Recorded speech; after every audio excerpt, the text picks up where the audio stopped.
Hello, I'm Julie Lyon-Lieberman. Before we talk about some of the ingredients involved in creating different types of slides, let's link this to the true source, which is human emotion.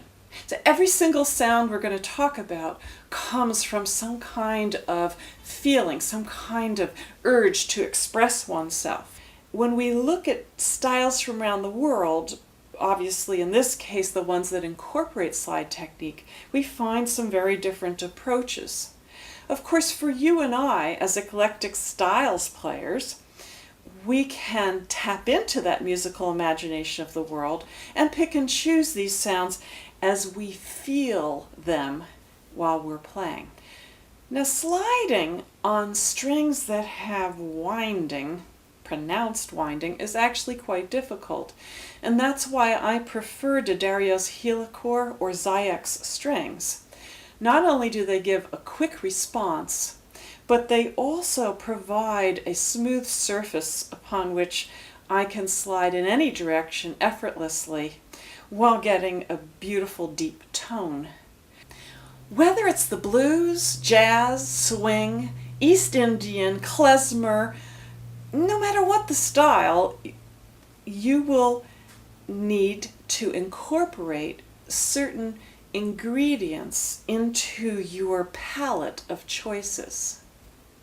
Those ingredients include the distance. How far will you travel with your finger?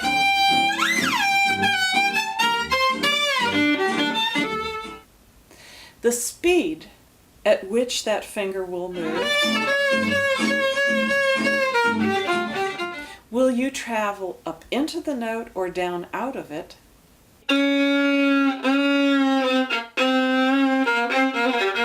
Will you smear into another note or not? How much pressure will you use, and where will you vary the pressure within that slide? And then there's another consideration that we often forget about. That other consideration is the placement of the slide or slides within the musical phrase. The biggest mistake that newbie sliders make is to slide into the downbeat, same speed, same width, usually rather consistently within the phrase. Whoopee, I'm sliding!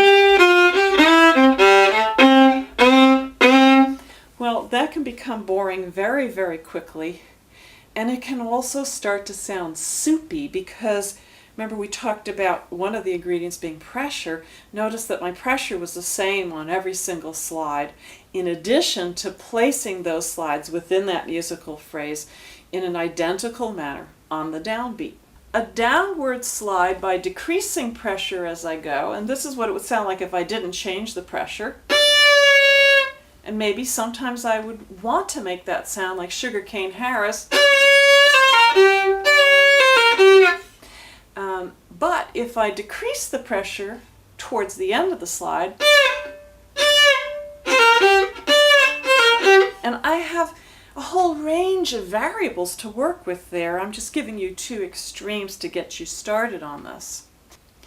Now, let's say I take a slide technique from Lonnie Johnson, one of our historic blues players from the late 30s into the 40s. He liked to do dips, not constantly throughout the solo, but in a spicy place. And he tended to dip on the chord tones. So let's say he was playing in a G, the key of G, the chord tones being G, B, D, F natural. He might do a phrase dipping chord tone to chord tone. Or maybe not starting on the root. I'm going to start on the 7th. And now I kind of scrambled those chord tones. Let's jump over to the klezmer style. And now, because we're really emulating the human voice, which is not going to be, oh, I feel so bad. Are you annoyed yet? It's going to, again, mirror human emotion, so there'll be some subtlety and also some more obvious, louder expressions, shall we say. Now in bluegrass, there's a lot of slides down out of the note into a phrase with a little bit of chromatic motion sometimes.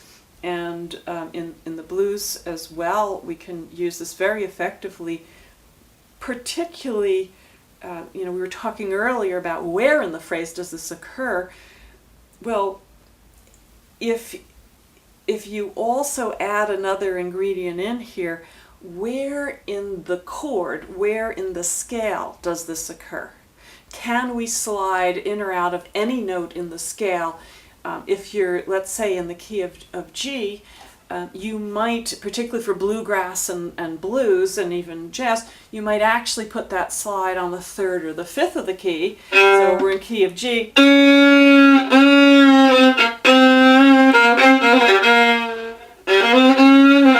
Because those are our blue notes, which bluegrass, Bill Monroe was inspired by the blues in part. And he picked up on those blue notes, the flatted 3rd and the flatted 5th. How about a slide followed by a spill? I'm actually stretching my pinky up into 2nd or 3rd position, in this case to catch a B flat. I'm sliding down and spilling into a phrase.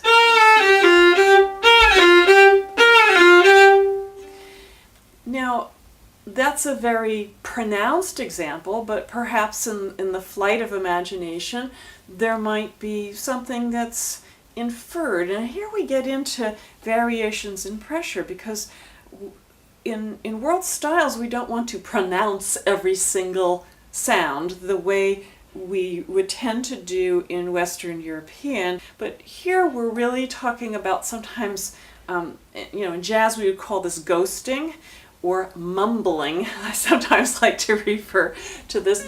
And so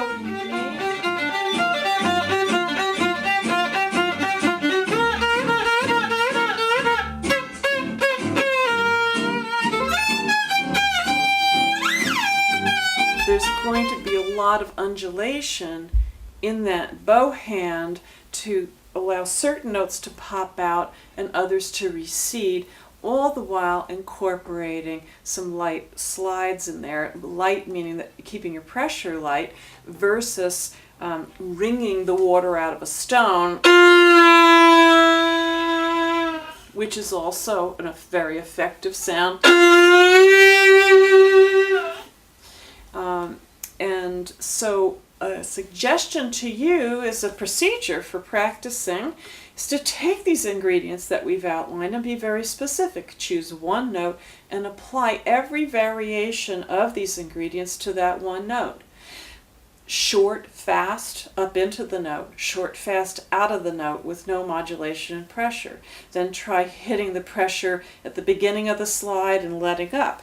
Do it the opposite way. Just keep pursuing all of this so that you get a muscle memory and an auditory memory of each of these sounds built into your technique, and that way you don't have to be literal when you're playing.